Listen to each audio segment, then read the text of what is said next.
നമസ്കാരം, ഞാൻ advocate Nelson Thomas. ഒരു ദിവസം ശ്രീ രമേശ് ചെന്നിത്തലയെ കാണാൻ വേണ്ടി ഞാൻ ഹരിപ്പാട് ഓഫീസിലേക്ക് പോയി.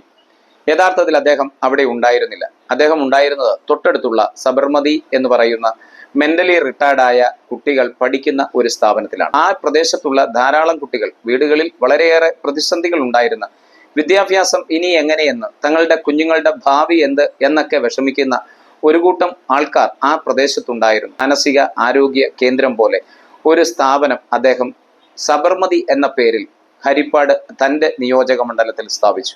അവിടുത്തെ ജനങ്ങൾ ഒക്കെ വളരെയേറെ ശ്രദ്ധയോടെ വളരെ കെയർ ചെയ്യുന്ന ഒരു സ്ഥാപനമാണത്.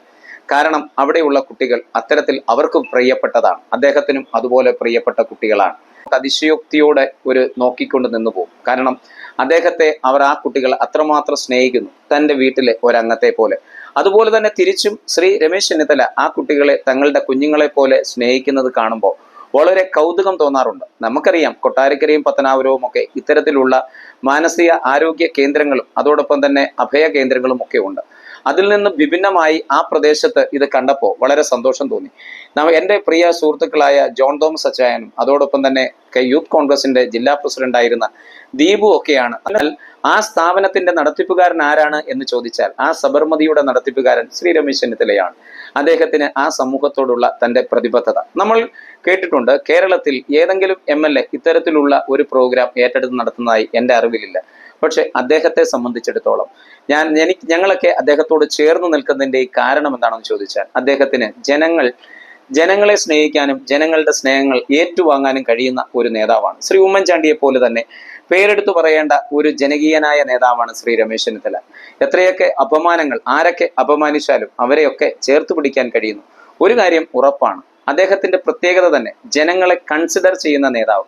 അദ്ദേഹത്തിനോടൊപ്പം ചേർന്ന് നിൽക്കാൻ ഇന്നത്തെ കാലഘട്ടത്തിലെ വോട്ടർമാർക്കൊക്കെ 100% അദ്ദേഹത്തെ അക്സസ് ചെയ്യാൻ കഴിയുന്നു എന്നുള്ളതാണ്. അദ്ദേഹം ആരെയും ആട്ടിപ്പായിക്കുകയില്ല, മറിച്ച് കയറി വരുവാൻ പറയുന്നതാണ്. ഇറങ്ങൂ പുറത്ത് അല്ലെങ്കിൽ കടക്കൂ പുറത്ത് എന്ന് പറയുന്നതിന് പകരം കടക്കൂ അകത്ത് എന്ന് പറയുന്ന ഒരു മനോഭാവം, ചേർത്ത് നിർത്തലിന്റെ മനോഭാവം, ജനാധിപത്യത്തിന്റെയും മതേതരത്വത്തിന്റെയും സോഷ്യലിസത്തിന്റെയും നന്മ രാഷ്ട്രീയ പ്രവർത്തകൻ ഉണ്ടായിരിക്കേണ്ടത് അത്യാവശ്യമാണ്. ഓരോ വർഷത്തിന്റെയും 1-ാം തീയതി അദ്ദേഹം തൻ്റെ ജനങ്ങളോടൊപ്പം, ദളിത് വിഭാഗത്തോടൊപ്പം 1-ാം തീയതി എന്ന് പറയുന്ന ദിവസം ആഘോഷിക്കാറുണ്ട് എന്നുള്ളത് നമുക്കറിയാവുന്നതാണ്. അദ്ദേഹത്തിന്റെ ഇത്തരത്തിലുള്ള പ്രോഗ്രാമുകൾ സ്റ്റാർട്ട് ചെയ്തിട്ട് ഏകദേശം 18 വർഷങ്ങളായി.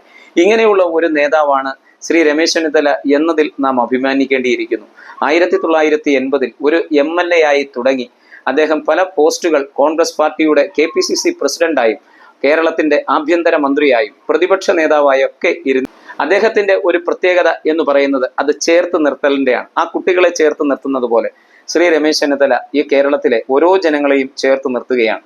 ഇപ്പോൾ ഈ തെരഞ്ഞെടുപ്പ് നയിക്കുന്നത് അദ്ദേഹമാണ്. ഈ തെരഞ്ഞെടുപ്പ് വിജയിക്കേണ്ടത് അദ്ദേഹത്തെ പോലെ തന്നെ കേരളത്തിലെ എല്ലാ UDF പ്രവർത്തകരുടെയും കേരളത്തിലെ ജനാധിപത്യ വിശ്വാസികളുടെയും ആവശ്യമാണ്. മതേതരത്വ വിശ്വാസികളുടെ ആവശ്യം.